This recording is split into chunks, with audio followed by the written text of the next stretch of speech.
Assalamualaikum warahmatullahi wabarakatuh.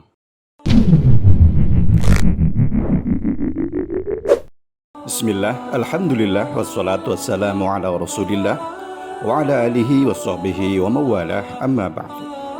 Sahabat muslim dimanapun Anda berada, selamat berjumpa kembali dengan channel Islamic Way untuk berbagi ilmu yang insya Allah bermanfaat untuk kita semua. Dan kali ini kita akan membahas tentang apakah ada harta gonogini dalam Islam. Mari simak penjelasannya dalam video ini.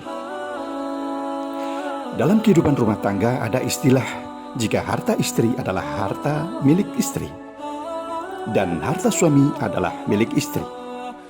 Istilah ini seolah-olah menggambarkan jika apapun yang dimiliki seorang suami maka mutlak menjadi milik istri. Lalu apakah harta milik suami bisa secara bebas dimiliki bahkan diperjualbelikan oleh istri?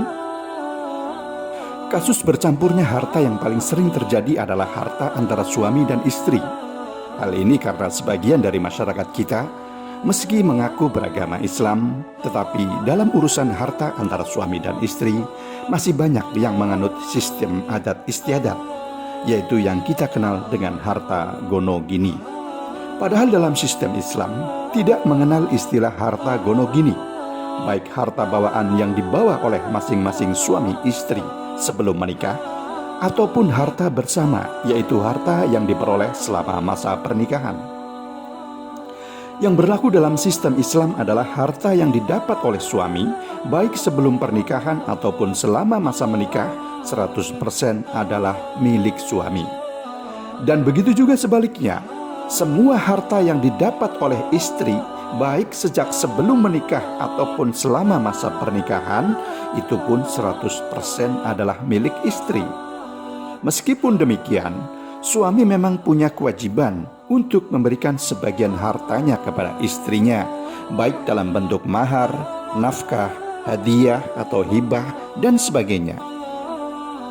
Harta yang diberikan suami untuk istrinya, barulah harta itu berubah kepemilikannya menjadi milik istri. Dan yang tidak diberikan, maka statusnya tetap harta milik suami.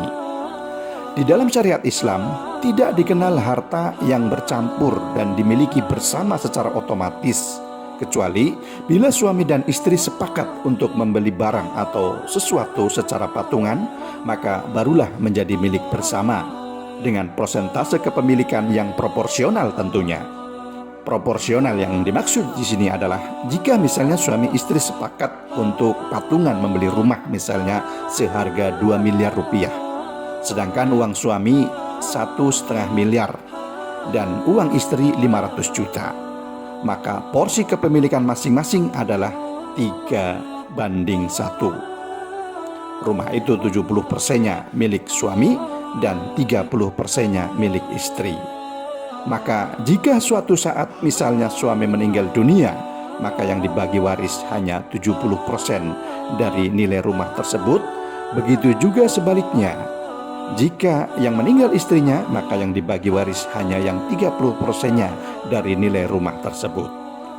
Sedangkan dalam sistem adat, yaitu gonogini, apabila suami istri sepakat patungan membeli rumah, tidak peduli berapa porsi nilai saham masing-masing, maka secara otomatis akan dianggap kepemilikannya adalah 50-50 atau setengah-setengah, ya 50-50%.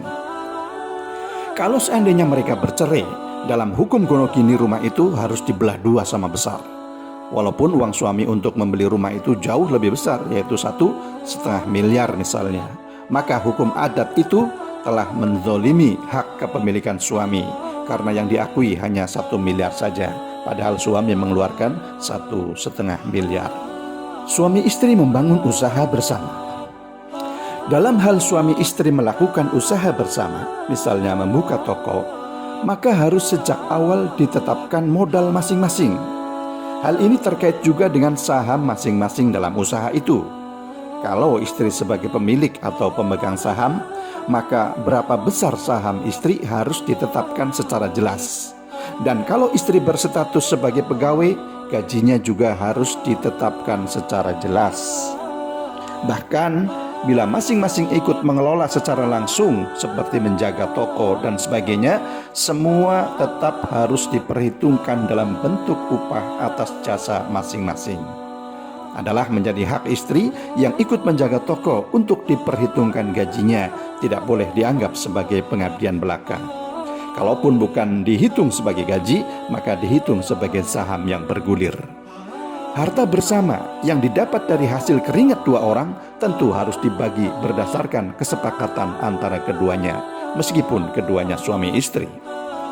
Dengan demikian, maka apapun yang terjadi, baik perceraian atau kematian salah satunya, kepemilikan masing-masing atas hartanya sudah sangat jelas, tidak perlu lagi dipermasalahkan. Berdasarkan keterangan di atas, kita bisa menyimpulkan bahwa dari setiap penghasilan yang diperoleh suami, di sana ada jatah nafkah istri yang harus ditunaikan. Ini berbeda dengan harta istri. Allah menegaskan bahwa harta itu murni menjadi miliknya, dan tidak ada seorang pun yang boleh mengambilnya kecuali dengan kerelaan istri. Dalil kesimpulan ini adalah ayat tentang mahar. Allah Subhanahu wa taala berfirman, "Wa atun nisaa shadaqatihinna nihlah fa in tibna lakum an syai'im minhu nafsan faquluhu hani'am mari'a." Berikanlah mas kawin atau mahar kepada wanita yang kamu nikahi sebagai pemberian dengan penuh kerelaan. Kemudian jika mereka menyerahkan kepada kamu sebagian dari mas kawin itu dengan senang hati, maka makanlah, ambillah pemberian itu sebagai makanan yang sedap lagi baik akibatnya. Quran Surat An-Nisa ayat 4. Ayat di atas menjelaskan bahwa suami boleh mengambil harta istri jika disertai kerelaan hati. Dan kerelaan hati itu lebih dari sebatas izin.